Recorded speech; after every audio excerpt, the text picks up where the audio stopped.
Michigan back in the playoffs for a second consecutive season, trying to make amends for its performance against Georgia. Big Ten champion again, taking on TCU in the national semifinal at the Fiesta Bowl. We got Steve Merrill on the line from Wager Talk. Steve's selections are phenomenal. He's 12-1-1 against the spread in his exclusive under the radar selections that he provides for us on Patreon. So join us on patreon.com at MarkRogersTV.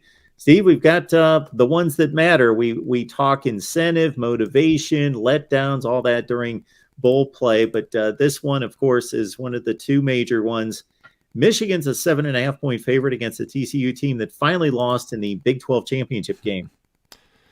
Yeah, it's ironic, isn't it? We keep saying, TCU is not one of the top four teams in college football. And by the way, they still are not one of the top four teams. I have no problem with them being in. And by the way, I'll give you props, Mark. We talked about this during the playoff round a few weeks ago when we did the videos. And I was talking about, if USC loses or TCU, if they both lose, I gave the odds of that. And I had it 100% that TCU was out. And you said there's a chance that they're still in. So I moved it to about 1%. Obviously, I was way off on that because there was more than a 1% chance that they get in with a loss. And that's how it played out. It was a close loss like it had to be. We did discuss that it had to be a close competitive loss. I'm okay with TCU being in. I definitely was okay with them undefeated. No question. I don't think they deserve to be in here. And look, the point spread is the great equalizer, right? And it's telling you that. I mean, they opened Michigan 9.5 on a neutral field. So Michigan was over a touchdown dog at Ohio State a couple weeks ago. And I know they took care of business and outplayed them. But that just shows, once again, the difference in the point spreads here. Now Michigan really caught a break, by the way, playing TCU. Georgia and Ohio State have to eliminate each other in the semi-round. And we do a preview video on that channel as well for that game, so check that out. This line has come down, though, from 9.5 quickly within the first couple of days. It came down to 7.5. Not a big move. 8's somewhat of a dead number. 9 is a dead number. 7, though, is the key number. There's about a 4 to 5% chance that Michigan will win this game by exactly 7 points. It's the second most key number in sports betting after 3. 10 is up there as well. So, it was interesting. Open 9.5, never hit 10, but it's getting close to that other key number of 7. It's 7 or less. Definitely would have to say there's probably some value with Michigan. And keep in mind, you brought up a good point. We do a lot of the previews on the other team channels and the conference channels. Check those out for some of the December minor bowl games. This is the one December bowl game, this and the Georgia-Ohio State game, that are not minor bowl games, obviously. They're national semifinals, which means we can handicap it like a normal game. There's no doubt about focus. We don't have to worry about players sitting out. We don't have to worry about them partying too much or looking, to play around in the city that they're in instead of getting ready for the game.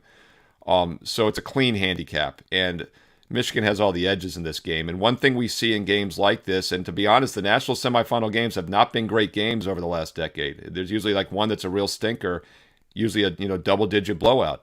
And I think everyone would agree if we had to pick one of the 4 teams that's going to most likely win by double digits, it would be Michigan. So we see the blowout factor in the Super Bowl back in the 80s and 90s when I started. We don't see it as much. Younger viewers might not remember how bad the Super Bowls were in the 80s and 90s. But it's called the big game factor in handicap, and it's a legitimate factor that you have to consider that when there's a mismatch, and this isn't a huge mismatch, but Michigan's the better team.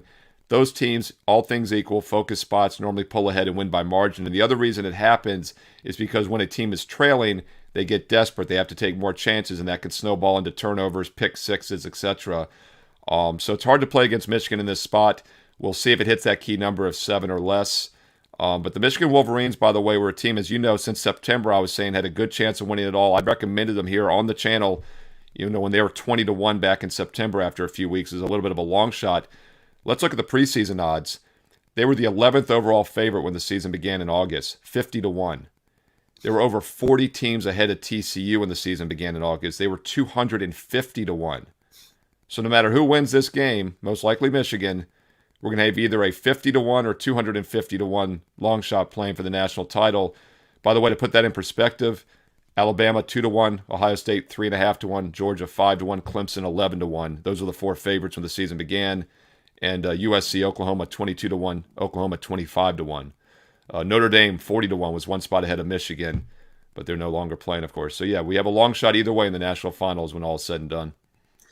Always great insight from Steve Merrill. Catch him on wagertalk.com, wagertalk.com for not just college football, the NFL, the NBA, and college basketball.